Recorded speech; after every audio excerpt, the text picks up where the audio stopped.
103 സങ്കീർത്തനം അതിൻ്റെ 13 വാക്യത്തിൽ ദാവീദ് ഇപ്രകാരമാണ് പറയുന്നത്: ഒരപ്പന് മക്കളോട് കരുണ തോന്നുന്നത് പോലെ യഹോവയ്ക്ക് തൻ്റെ ഭക്തന്മാരോട് കരുണ തോന്നുന്നു.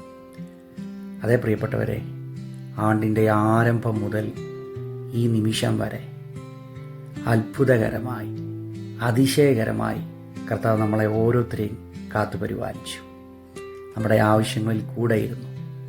ചോദിച്ചതിലും നനച്ചതിലും അത്യന്തപരമായി കർത്താവ് നമ്മളെ ഇത്രത്തോളം ഈ വർഷത്തിൻ്റെ അവസാന സമയം വരെ നമ്മെ കൊണ്ടുവന്നെങ്കിൽ അത് കർത്താവിൻ്റെ ആ അപ്പൻ്റെ കരുണ ഒന്ന് മാത്രമാണ്. ഒരു കൊച്ചു കുഞ്ഞ് അപ്പനോട് എന്തെങ്കിലും ഒരു കാര്യം ചോദിച്ചാൽ അപ്പൻ ഒട്ടുമിക്ക കാര്യങ്ങളും അത് നിർവഹിച്ചു കൊടുക്കാറുണ്ട്. എന്നാൽ ചില കാര്യങ്ങൾ അപ്പൻ നിർവഹിച്ചു കൊടുക്കത്തില്ല. കാര്യം അപ്പനറിയാം എപ്പോഴാണ് അത് നിർവഹിച്ചു കൊടുക്കേണ്ടത് എന്നുള്ളത്.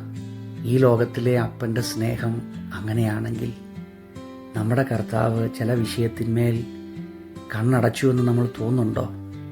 ആ സ്നേഹത്തിൽ നിന്ന് അല്പം കുറവ് വന്നോ? അങ്ങനെ വന്നു പോയിട്ടുണ്ടെങ്കിൽ ഈ വർഷത്തിൻ്റെ അവസാനം ആ അപ്പനെ ഒന്നുകൂടെ ഒന്ന് സ്നേഹിക്കുവാൻ നമ്മൾ തയ്യാറാകണം. ചില വിഷയത്തിന്മേൽ അപ്പൻ കണ്ണടച്ചത് ഒരുപക്ഷെ അത് കർത്താവിൻ്റെ ഹിതമായിരുന്നില്ല. അല്ലെങ്കിൽ അപ്പൻ അറിയാം എപ്പോഴാണ് ആ വിഷയത്തിന്മേൽ അത്ഭുതം പ്രവർത്തിക്കണം എന്നുള്ളത്. ഈ കർത്താവ് നമ്മളെ ഇതുവരെ ഈ ഒരു വർഷം ഓർമ്മയായി മാറാൻ ഇനി ചില മണിക്കൂറുകൾ മാത്രം ബാക്കിയുള്ളപ്പോൾ നമുക്ക് സമാധാനത്തോടെ, സന്തോഷത്തോടെ, പ്രത്യാശയോടെ പുതിയൊരു വർഷത്തിലേക്ക് പ്രവേശിക്കാം. ആ അപ്പൻ്റെ മാർവിലൊന്ന് ചാരാം. ആഗ്രഹിച്ച ചില വിഷയത്തിന്മേൽ ദൈവം അത്ഭുതം പ്രവർത്തിച്ചില്ലെങ്കിൽ അപ്പന് നമ്മുടെ സാഹചര്യം അറിയാഞ്ഞിട്ടല്ല. അങ്ങനെ ഒരു കണ്ണുനീര് നമ്മുടെ ജീവിതത്തിൽ കടന്നു വന്നെങ്കിൽ ഭാരപ്പെടണ്ട. നമ്മുടെ കണ്ണുനീരിനെയെല്ലാം മറക്കുന്ന ഒരു വർഷമായി 2026 മാറട്ടെ.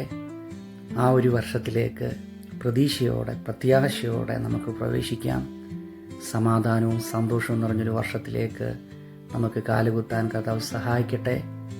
കഴിഞ്ഞ ഒരു വർഷത്തിൻ്റെ ഓരോ സെക്കൻഡുകളും, മിനിറ്റുകളും, മണിക്കൂറുകളും, ദിവസങ്ങളും, ആഴ്ചകളും, മാസങ്ങളും, എല്ലാ സാഹചര്യങ്ങളിലും കർത്താവിൻ്റെ കരം കൂടെ ഇരുന്നെങ്കിൽ തുടർന്നുള്ള വർഷങ്ങളിൽ ആണ്ടിൻ്റെ ആരംഭം മുതൽ അവസാനം വരെ അപ്പനോടൊന്നുകൂടെ ചേർന്നിരുന്ന് അപ്പൻ്റെ സാന്നിധ്യം ഒന്നുകൂടെ അനുഭവിച്ച് മുന്നോട്ട് പോകുവാൻ കർത്താവ് ഓരോരുത്തരെയും സഹായിക്കട്ടെ.